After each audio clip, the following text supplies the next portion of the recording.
December 16 to 26, 1944. 10 days.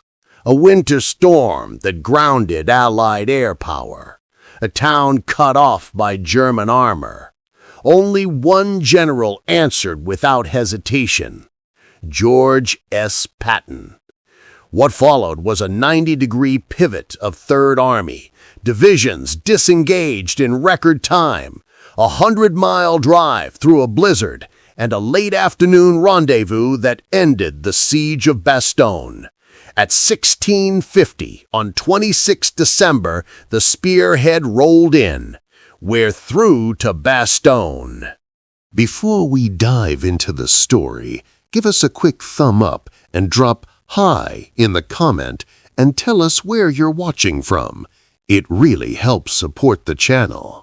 On the morning of 16 December 1944, the German army launched a surprise offensive through the dense Ardennes, a last gamble to split the Allied front and seize Antwerp. Roads converged on the small crossroads town of Bastogne. By 20 December, those approaches were in German hands, and the 101st Airborne, hastily deployed, found itself surrounded. Communications were precarious. The weather turned to a whiteout, and Allied air support was grounded. Supply by air was impossible until clouds broke. Command in Chafe and among American theater leaders jolted from relative calm into crisis. Requests for counterattacks and armored reserves multiplied, and Eisenhower began to pray publicly and privately for clear skies that would restore Allied mobility. By 21 December, Dwight D. Eisenhower recorded the moment's gravity. This is the shortest day. How I pray that it may, by some miracle, mark the beginning of improved weather. That entry, written in his field diary, captures both the strategic peril and the fragile hope that dictated Allied choices. Without sky access, the Luftwaffe's initial blow could not be undone from above, and ground commanders scrambled. Eisenhower's staff debated options. Bradley, Montgomery, and others weighed where to commit reserves. Yet in the theater's uneasy quiet, one voice rose with certainty. When asked who could move, only Patton reportedly answered decisively, ready to turn Third Army's axis and drive north. Eisenhower's hopes and private misgivings would now hinge on audacity and timing. Patton had long been a man of motion. At a commander's meeting near Verdun, he told colleagues he could turn his forces north faster than anyone imagined. "I can attack the day after tomorrow morning," he later claimed, and crucially, he had thought ahead. In the hours after the Bulge began, Patton set contingency plans in motion. Staff work, liaison, and pre-staged trains and road movements that would let Third Army execute an abrupt 90-degree pivot. When Eisenhower asked for a miracle, Patton did not offer platitudes. He ordered a rapid disengagement of 3 divisions, a forced march in horrendous weather, and a drive that would press the German ring around Bastogne. Those choices were risky. Commanders lost sleep over supply and traction, but speed, discipline, and Patton's willingness to accept risk made the relief possible. Patton's reputation for speed rested on detailed staff work. In the days after 16 December, his planners did more than talk. They issued movement orders, pre-positioned fuel and ammunition trains where roads allowed, and coordinated with corps and divisional commanders to shorten tail-to-head times. Patton's headquarters, famous for its blunt memos and rapid decision cycles, used existing contingency plans and a relentless tempo of traffic control to free routes northward. The result was not a blind dash, but a highly choreographed redeployment. Engineers worked round the clock to improve choke points. Third Army maintenance crews cannibalized damaged vehicles for spare parts, and logistical columns pushed supplies along icy roads. That preparation let Patton swing his axes with dramatically less friction than would otherwise have been expected. Executing a 90-degree wheel under combat conditions is a complex maneuver. Doing it in a frozen forest under shelling was rarer still. Patton ordered 3 divisions to disengage from their current axes and pivot north. Units that had been facing east and south had to reform columns, establish new lines of march, and conduct local security against probing German forces.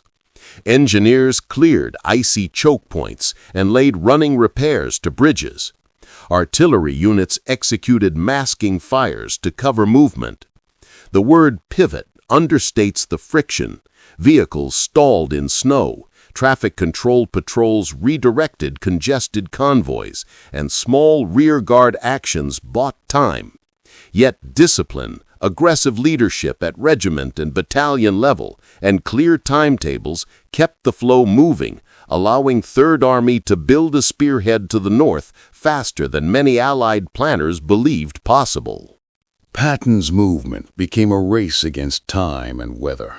Many accounts record long, forced marches in which armored and support columns covered extraordinary ground through sleet and near whiteout conditions. Contemporary histories place these movements in the order of dozens to 100 miles as Third Army redirected toward Bastogne's longitude. Drivers crawled at low speed for hours, headlights dim to avoid silhouetting, and stops were short and disciplined. The blizzard compounded mechanical failures, frozen radiators, clogged carburetors, and skidding bogged wheels, but also masked movement from German reconnaissance. Medical and supply trains struggled, and exhausted infantrymen might trade rations for a tow cable, while battalion cooks improvised warm meals under canvas. The drive was as much a test of maintenance and morale as of tactics, a logistical endurance trial that paid off when armor began to close on the Belgian crossroads. In the late afternoon of 26 December, a lead formation of the 4th Armored, elements of Combat Command B, broke into the perimeter. The first tank widely recorded as entering the Bastogne perimeter that day was a Sherman Jumbo, later nicknamed Cobra King. Its cruise contact with 101st Patrols confirmed the corridor's opening. The meeting was less a cinematic parade than urgent consolidations. Infantry and armor began widening a tenuous lane. Artillery registered new fields of fire, and medics and supply NCOs streamed through to relieve the besieged. At 1650, Patton's headquarters sent the terse message that commanders and men had waited for, signaling an end, for now, to the immediate threat of encirclement. The relief lifted morale, enabled larger resupply efforts, and marked a turning point in the Bulge's northern arc. Once the corridor winked open, Bastogne's immediate priorities were the same as any besieged towns: secure the perimeter, move the wounded, and push supplies into hungry hands. Brig Gen Anthony McAuliffe's terse "nuts" reply to a German surrender demand had become a morale symbol, but his daily work was organizational, rationing ammunition, assigning artillery targets, and supervising ad hoc fortifications in shattered houses and frozen hedgerows. Medical teams improvised triage points in cellars. Litter parties threaded packed lanes to ambulances that in many cases could not reach the front lines. For the men of the 101st and attached units, the arrival of armor did not end danger overnight. German forces still probed the perimeter, but it transformed the psychology of the defense. Encirclement had been broken, and relief had reached the town's command post. Weather had grounded the Allied air arm through much of the crisis. When skies cleared after 23 December, the effect was immediate and surgical. Transport wings and bomber groups switched to resupply missions. C-47s and glider operations began dropping food, ammunition, and replacement winter clothing over Bastogne and surrounding positions. Air resupply did more than move materiel. It re-established a link between besieged troops and theater logistics. Pilots flew low through residual turbulence to low-altitude drop zones, while ground units marked DZs and hustled to recover parachuted bundles. These drops bought time until ground lines of communication could be widened and convoys could pass more reliably into the beleaguered salient. Relief isn't just combat power. It's the labor of engineers and logistics NCOs who keep roads open. After the initial contact, engineer battalions and military police worked in frozen gullies and packed mud to clear mines, repair sabotaged bridges, and manage choke points where civilian refugees and military convoys clogged narrow lanes.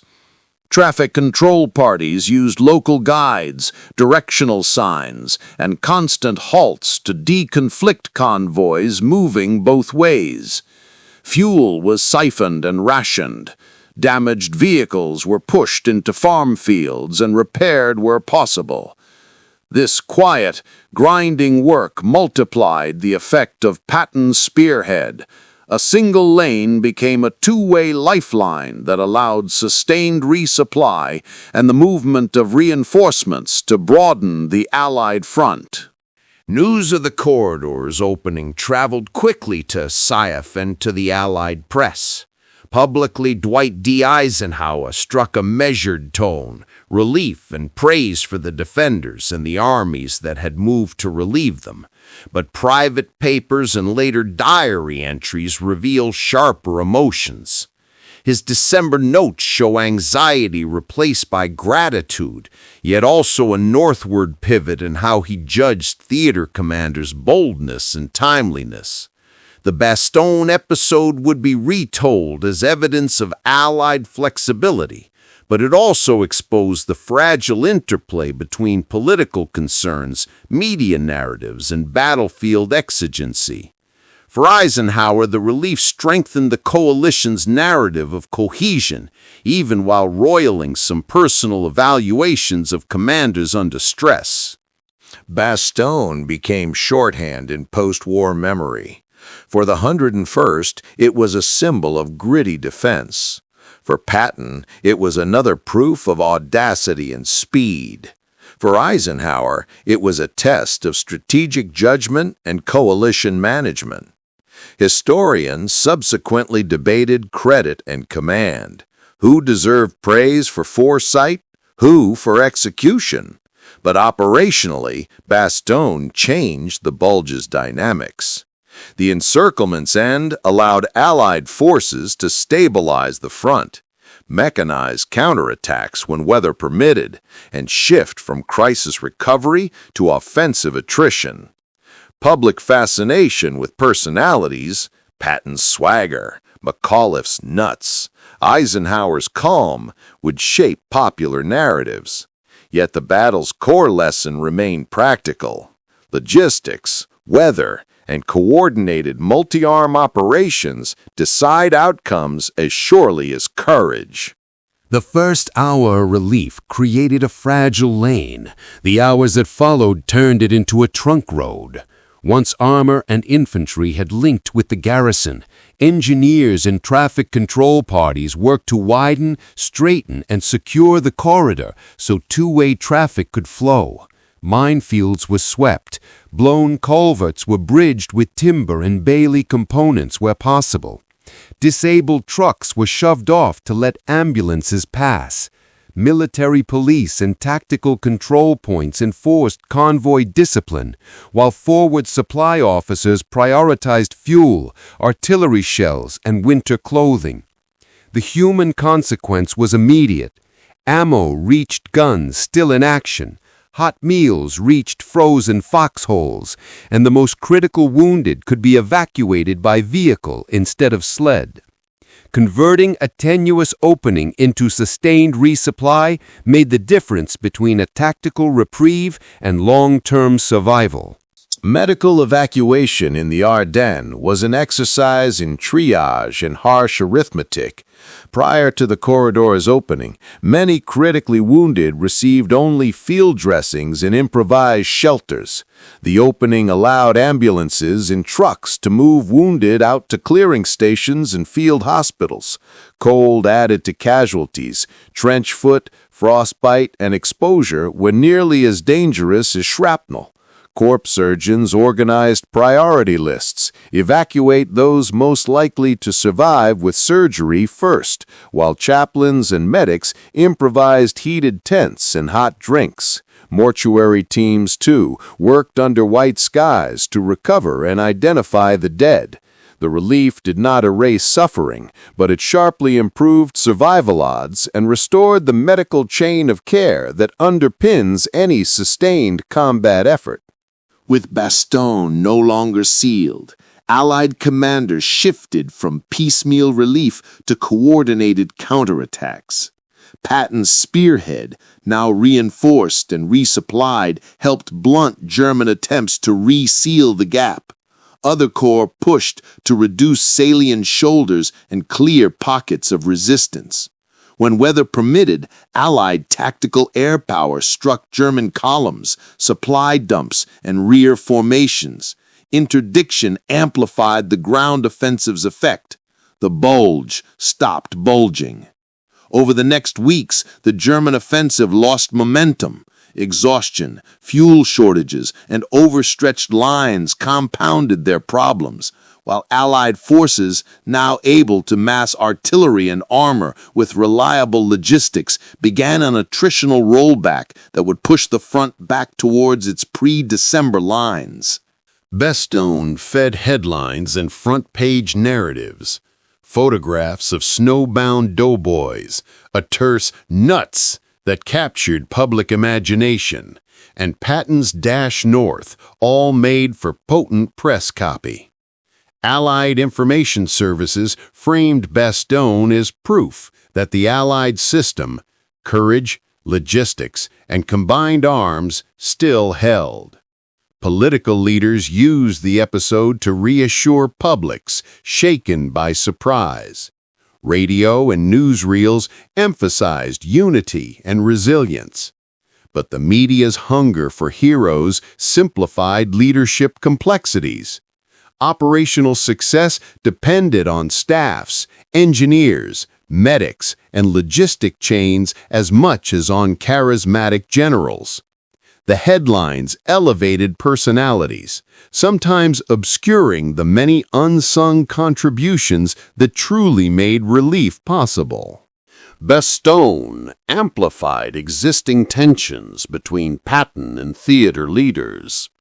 Patton's decisiveness earned admiration, and the uneasy glare of politicians and fellow generals who saw his bluntness as a liability. Eisenhower, always mindful of coalition politics and public perceptions, publicly praised the defenders and relief forces. Privately, his diaries record the strain of balancing personalities and managing credit.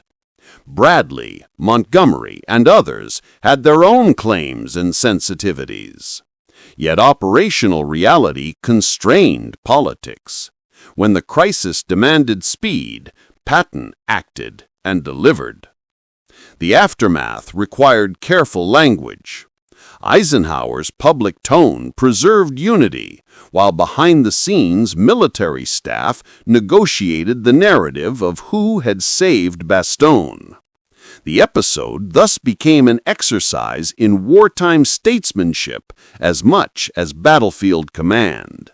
Post-war historians have parsed Bastogne with three recurring themes: audacity of maneuver, the decisive role of logistics, and the influence of chance, weather-masked movement, yet also grounded air power that might otherwise have interdicted German timetables. Some argue Patton's foresight and pre-positioning were decisive. Others emphasize the stubborn defense of the 101st and the sheer strain on German resources. Modern military studies use Bastogne as a case study in combined arms, crisis command, and the primacy of sustainment. The consensus is not simple hero worship. The relief was a composite success that married leadership at the top, initiative at lower echelons, and massive, painstaking labor in supply and engineering. Bastogne matters because it reveals how modern war is a system of interlocking efforts, not a single dramatic victory. Battlefield dispatches tell operations. Letters and diaries tell what those operations felt like. In the weeks and months after Bastogne, soldiers wrote home about frozen rations, the sudden joy of seeing an armored fist break through, and the small mercies, a cup of coffee, a clean blanket, that meant survival. Corps and division logs preserved timelines. Field diaries recorded Eisenhower's private anxieties and Patton's impatient confidence. Chaplains kept lists of the dead and returned personal effects to families. Nurses filed reports that later formed the backbone of casualty studies. Together, these human documents transformed abstract maneuvers into lived experience, and when historians later mined them, they found a mosaic of courage, fatigue, improvisation, and the moral cost of choices made at headquarters and in frozen foxholes alike. Relief did not erase loss.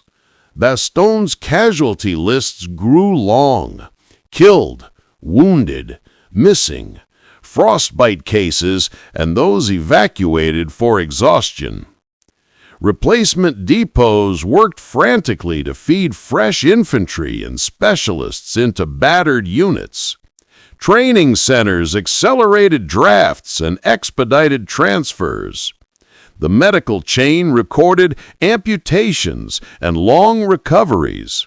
Veterans hospitals in the U.S. would treat some of these men for years. German losses, likewise, weakened attacking formations. The arithmetic of attrition, men, materiel, fuel, helped determine the offensive's fate as much as command decisions. On the ground, this translated into quiet, grinding grief. Chapels filled for small services, letters returned unread, and a generation writing the costs of winter fighting into both official record and private memory. In the months that followed, battlefield deeds were parsed in recommendation letters and award citations. Unit citations lauded the 101st's tenacity. Staff reports praised Third Army's speed. Journalists and politicians debated who merited top public credit. Patton's public image swelled, his flaring temper and blunt commentary both alienated and fascinated. But formal recognition moved within a web of personalities, jealousies, and necessary diplomacy. Some contemporaries argued Patton should have received higher decoration for the relief. Others cautioned that awarding individual medals risked obscuring whole team efforts. Ultimately, official honors and private commendations reflected a compromise, recognition for valor and leadership, but also an institutional preference for narratives that sustained coalition unity and public morale. Bastogne did not repair every rift. Patton remained a commander who prized motion and hard-edged rhetoric. Eisenhower remained a theater chief who balanced military aggression with political and coalition constraints. After the relief, their interactions were punctuated by mutual respect, tinged with tension. Eisenhower relied on Patton's capacity to deliver results while seeking to channel that energy into coordinated strategy. Patton's instincts for publicity and bluntness occasionally threatened coalition cohesion. Eisenhower's caution sometimes read as slowness to those who measured leadership by audacity. Yet neither could fully dismiss the other. Bastogne had shown that Eisenhower's orchestration and Patton's execution, though different in style, combined to achieve operational necessity when the moment demanded it. For countless veterans, Bastogne became a defining personal memory. The smell of diesel and trench smoke, the way snow turned to slush under boot heels, the raw surprise of relief arriving at last. Post-war reunions, memoirs, and oral histories kept these memories alive and shaped public understanding. The film and newsreel industries amplified iconic images, the stoic paratrooper, the triumphant tank, while veterans' testimony filled in texture and nuance. Over time, public commemoration created a shorthand that fused men, machines, and moments into a single story of resilience. That shorthand is valuable, but incomplete. It elevates emblematic scenes while the everyday labor of supply, maintenance, and quiet leadership remains less visible, but no less essential to victory. Military schools studied Bastogne as a textbook in crisis response. 3 lessons recur. First, combined arms require coordination. Armor, infantry, artillery, and engineers must synchronize under pressure. Second, logistics are decisive. Fuel, ammunition, and repair capacity can nullify tactical brilliance if they fail. Third, crisis command demands both clear intent and delegated initiative. Patton's decisiveness mattered because subordinate leaders executed plans under stress. Academics also stress restraint. Audacity must be tempered by situational awareness and coalition politics. Bastogne's pedagogy thus balances admiration for bold maneuver with sober attention to sustainment, command relationships, and the human limits of soldiers operating in extreme winter conditions. The brief radiograms, desk calls, and terse updates that morning in Patton's HQ culminated in a line that echoed beyond the Ardennes. "We're through to Bastogne." It was not an end to fighting, but it was a hinge, relief that altered timelines, logistics, and morale. Patton's willingness to move fast, Eisenhower's orchestration of theater assets, and the 101st's tenacious defense together formed the operational whole. The episode shaped reputations, Patton as the man of motion, Eisenhower as the cautious unifier, McAuliffe as the exemplar of defiant command. More than personalities, however, Bastogne teaches that modern war is systemic. Weather, fuel, medicine, engineers, and ordinary soldiers, when combined with decisive leadership, determine outcomes. That phone call did more than announce relief.